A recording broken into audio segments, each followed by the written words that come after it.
Bonjour to welcome to our garden. I'll show you what we've basically got to contend with. Things like brambles, nettle, ivy, everything like that has been left to overgrow to about, I don't know, when we first moved in it was around about 30 feet tall, 9 metres, and last year I came out with the scrub cutter, the strimmer, and cut it all back to stubble. And we've been going up to the déchetterie countless times, basically all over the winter. And I came out sort of a couple of weeks ago. It was about -10 degrees and the snow was basically halfway up my shin. And today I've come out and the temperature is 24 degrees. And I've come out and basically it's already started to overgrow. So what we're thinking is, we've thought about this no dig system, and we've looked at the ground, and well, if we do no dig here, we're a little bit skeptical, and we think if we do no dig here, it's not going to work. But we're skeptical, so you know. But I'll show you what we're content with. This was under 10 inches or a foot of snow, and last year I cut all of this ivy back. And there was no sign of ivy at all here, and it was just all stubble, and the ivy is already coming through. I stripped all the ivy back off this tree. There was no ivy on this tree whatsoever, and that is what has happened basically over winter. Yeah, all the ivy on that tree was gone, and all the ivy in that woodland at the back was all stripped back. So that is basically appeared over winter between December and February. So what you're seeing is growth during winter. So if we do no dig, we're going to struggle. So basically with no dig, you put down a cardboard membrane, and under here, I don't know if you can see, there's actually a plastic membrane.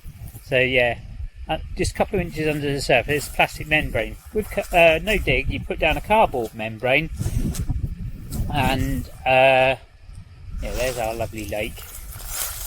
You put down a cardboard membrane, and then on top of that, you put down a lot of sort of like manure and everything like that, and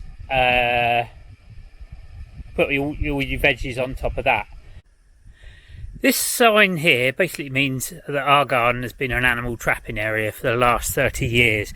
Now, as we cleared the garden, we have cleared probably the best part of 250 metres of barbed wire. Now, some of this barbed wire is probably the best part of 100 odd years old and looks rather handmade. Now, the previous owner, he came in with his, looked like a hedge cutter actually on the back of his tractor, and cleared some of the land for us, particularly up round the back of the shed. But only took a couple of weeks and it was all grown back up. We haven't actually explored much behind the back of the barn, basically because it's absolutely still full of animal traps and barbed wire. And we've actually found some animal traps ourselves, and as you can see, they're rather lethal. Now, one of these animal traps, as you can see, this one here is rather ancient, and there you go, still works. It's a bit old, but there you go, an ancient animal trap, probably designed for the wild boar and deer you get round here. So don't condone animal traps at all. Yep, they're still round, and it's more the barbed wire I'm actually worried about, because it is absolutely lethal. It's sort of razor edge more than barbed wire, but it's everywhere, absolutely everywhere. And as you can see up here, there is rusty buckets, metal pipe, tin cans, tin roof. Over there's loads of tin roofing. There's just metal everywhere. I found rusty skillet frying pans, all sorts. Big oil barrels and stuff like that. So yes, tons of metal work just everywhere, just aching to rip you to shreds. Metal pole there. yeah, so I just want to get all the metalwork out really, and I know all you metal detectorists and archaeologists out there are all probably going to scream at me for saying you're not allowed to dig around an ancient monument, blah blah blah, but I'm afraid that, yeah, I'm going to do it because yeah, I know it's 2,000 years old, but yeah, it's actually quite dangerous around here at the moment. As you can see, animal traps and barbed wire really aren't particularly good for your health. So yeah, I'm going to go for the no dig method. Now I'm going to take this out of the way because yeah, I don't want to get hurt.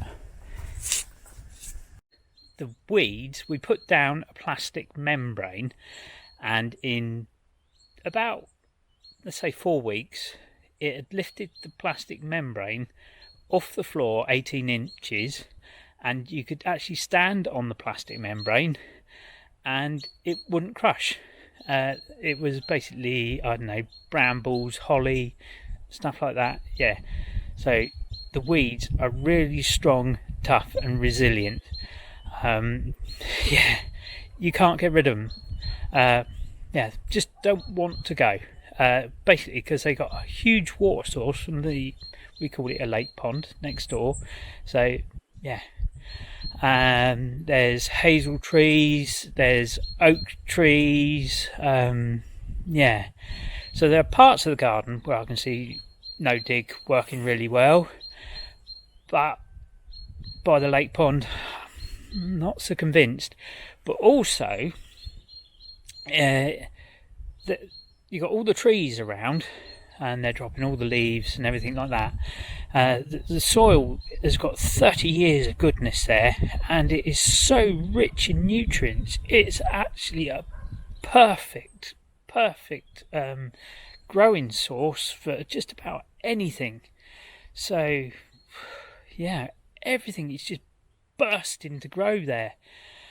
And yeah, we don't want to encourage weeds to grow there. We want to encourage fruit trees. We want to encourage other. There's virtually no small bird life there. That may be because there's an awful lot of birds of prey around, but we want to encourage small birds and stuff like that. So we want to choose what birds, etc., grow. Live in there. We want to encourage ladybirds, we want to encourage bees, etc. We want to choose basically what's living there, not brambles, not etc. And we want to get all of the rootstock out of the soil, and the rootstock is very deep in the soil, and that rootstock is very well established. And I'm not kidding myself, I've got an awful lot of digging to do there. Not sure how my shoulder's going to like it, but it's going to be hard work. But yeah, I'm in the dig camp for that corner of the garden. The wife has got the back corner of the garden to do because that's her vegetable patch. I'm looking after this corner of the garden because that's where my apple and plum and cherry trees and stuff like that are going. So I'm in charge of this corner of the garden. So I'll talk to the wife and see what she says about her veggie patch. But yeah, see what she thinks. But I'm in the dig camp. See what camp she's in. As you can see, we got a couple of compost bins. We used to have 4, we only got 2 now. All the grass clippings, all the household waste and everything like that goes on them. We might get another couple more, but yeah, we recycle everything. And here's Mandy, she's in the garden still. What are your thoughts on the old no dig system? Well, as you can see, we're doing dig, aren't we? I do no dig. I've never done it. I don't know. For me, it's something. There's something about digging. Yeah. It's the start of everything. It's going from a lawn to actually picking your vegetables and eating them and cooking them and eating them. Yeah. You know what I mean? It's it's part of the process, and I enjoy digging. Yeah. It suits other people, I would have thought. Yeah. Yeah, I much prefer digging. Yeah. I like hands-on, getting in there. And it used to be a potager here 30 odd years ago. Yeah. We've got some alpaca to put in. We'll get some cow manure to put in. Yeah, it's not going to be just soil, is it? No. And we're going to enrich it. But as well, because it's been compacted, left for 30 years, we know it's had a tractor on it. So everything's going to be compacted anyway. And how are you going to grow potatoes if you haven't aerated and dug it? Yeah. I don't know, it just seems weird to me that you can grow something without actually digging. Yeah. You've got from what I gather, you've got your grass, and then you put your cardboard on top, and then we'd have to go and buy bags and bags and bags and put it on top. It up. Whereas, I mean, that just... Whereas, for me, it defeats the object of trying to do everything without using too much money. So, like I say, that the alpaca friends, alpacas, and they let us have some alpaca, can't even say it. Yeah. The farmer at the top of the road there, I'm going to ask him for some freebie manure. Yeah. So, and it's just hard work then. And yeah. I don't know, I don't find it that hard digging at the moment. No, it's nice to come out as a hobby. Yeah. Give me another 10 years, 20 years, then... When your bones are knackered. We'll have a no-dig garden. But by then, everything will have been dug through anyway. Yeah. But for me, personally, I much prefer digging. Yeah. There's going to be loads Something of people, about it. Yeah, there's going to be loads of people out there that will be shouting and screaming at the telly. Like, No dig, Trebon, no dig. For me, this is just pure bliss. Yeah. See, our garden is a mixture of no dig anyway, because we're adding the manure and the peat anyway into the soil. Don't say peat, love. You're not allowed to use that anymore. Oh, right. Compost. We're adding. And ours is homemade compost. It's homemade compost. We've been having that now since February last year when we bought the house. Yeah, we're adding that into our soil anyway. Yeah. And our soil is bursting with life from 30 years of abandoned house. Yeah, being dormant, yeah. So, whereas if we put a cardboard barrier or a weed membrane down on this, we're kind of putting a barrier down on top of it, which seems a little bit I can't get alien, really. I mean, it obviously does work. It obviously does work. It suits a lot of people. I can see the environment where it would be ideal, but we've got land here which is actually bursting with life, and then we put a cardboard membrane down on top of it, which seems a little bit weird. Because you want the goodness from the soil. Yeah. Why would we put a barrier down on top of it? Yeah. We're probably doing it absolutely wrong, and people will be like screaming at the telly now, going, "Well, actually, if you put the cardboard down, it disintegrates and the worms come up and grab it, and then it all mixes through." But even then, but the cardboard barrier breaks down. But if we put a cardboard barrier down in other corners of the garden, there's 4 million ivy branches and hazel trees which will come through that as quick as you're flipping, blink an eye, and all of a sudden we've got. We had those hazel trees grew 20 feet by the lake last year. A little patch of cardboard on top of that isn't going to stop the ivy. No, it's not going to kill it either. No, we cut some ivy down last year, and it's still green. It's it's not even connected to the earth or the I was showing over the other side that ivy we cut down in December last year. It is in a pile and it is still green. Yeah. So the leaves haven't even wilted or died. Well, you don't compost ivy because the leaves are that waxy. It just won't. Yeah, that holly. Yeah. The bracken is still green in the pile that we cut down in December or September, wasn't it? September we cut it down. September. Yeah. So in what, 5 months, it hasn't even started to wilt in 5 months. Yeah. So yeah, I mean, I can see the situations where it work, but I know our system is going to be a lot more hard work, an awful lot more hard work. Yeah. But like I say, I enjoy it.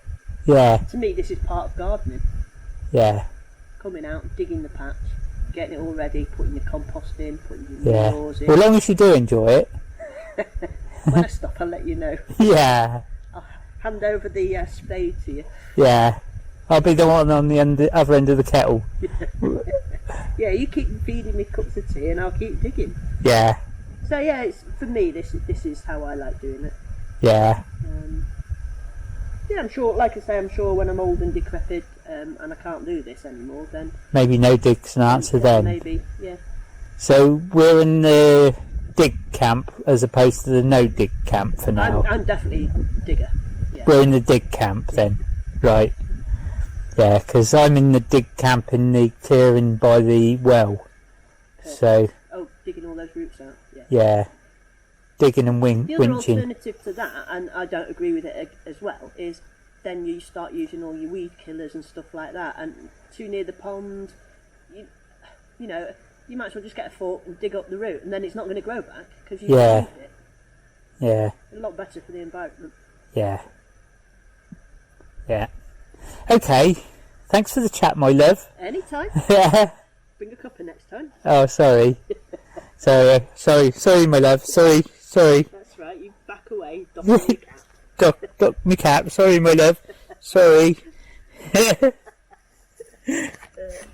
Once we finish this brew, we're going to head over to our friends, Paul and Tara, at Pile Sheets. They've got a bunch of alpacas, and alpaca poo is great for nitrogen, potassium and all the other stuff. All the lovely stuff for the garden. Lovely stuff for the garden, and apparently when you mix it with soil it doesn't burn or something like that. Yeah, so so if you put like fresh chicken poop on your garden, it would burn all the roots. Yeah. Whereas this doesn't. Yeah. So it's really good for the garden. Yeah, apparently, especially if you use it in winter and stuff like that, it's a lot better than other fertilizers. So it's great for using it this time of year. So we're going to head over there and do some Kakada alpaca poop picking.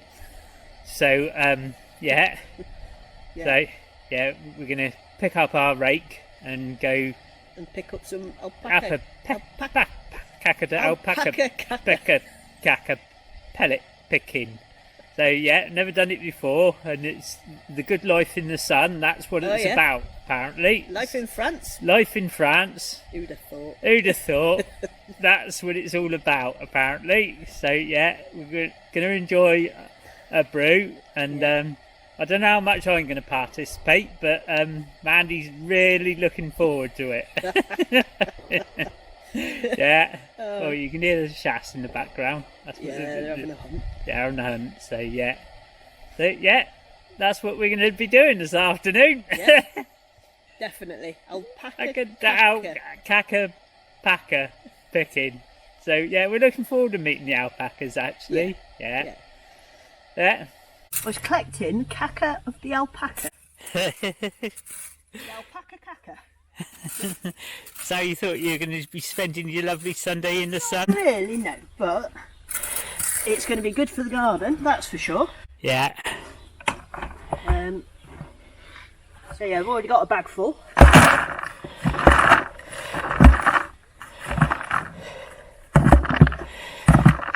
We'll collect it all up and then we'll take it home and put it in our garden. Yeah.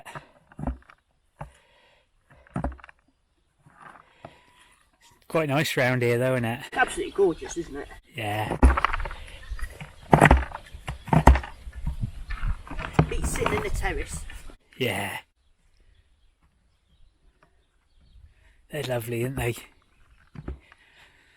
They're judging your Kakada alpaca poop picking though.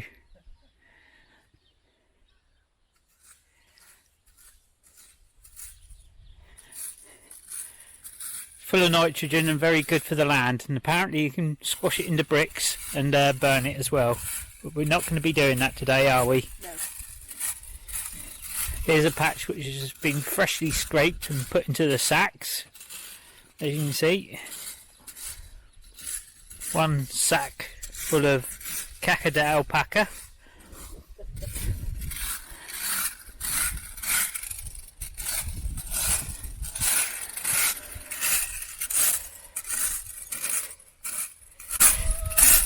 So they clump it together because they don't like pooping where they Yeah. eat.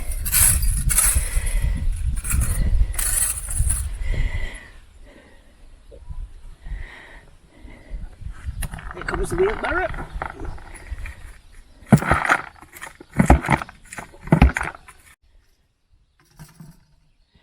There you go, boys.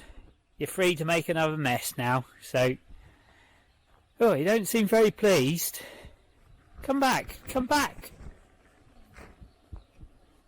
Oh well.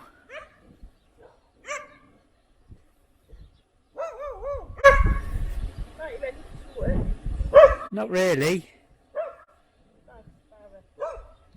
Oh, God, crikey. Alright, I'll grab a bag. It's full of caca.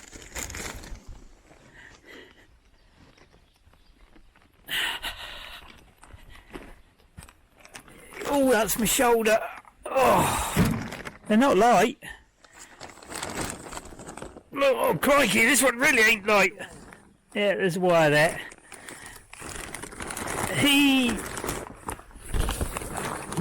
Oh, there we go.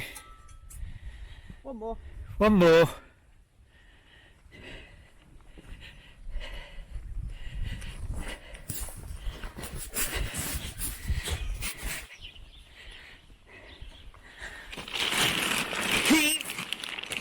Crikey. Is that it for today? You done caca picking, have you? Finished with me alpaca caca picking. Say it. This really is the good life in the sun, isn't it? Who'd have thought? Who'd have thought? But this year we would be alpaca caca picking. We can't even say it. Oh well. Here you go, you can pull that, I'll grab the barrel. Yeah. Thank you. As I haven't actually started the corner by the well, give us your thoughts on dig or no dig. You might swing me the other way. I always read everyone's comments, and whilst you're at it, give us a bit of the old like and subscribe. We love a bit of that. Au revoir!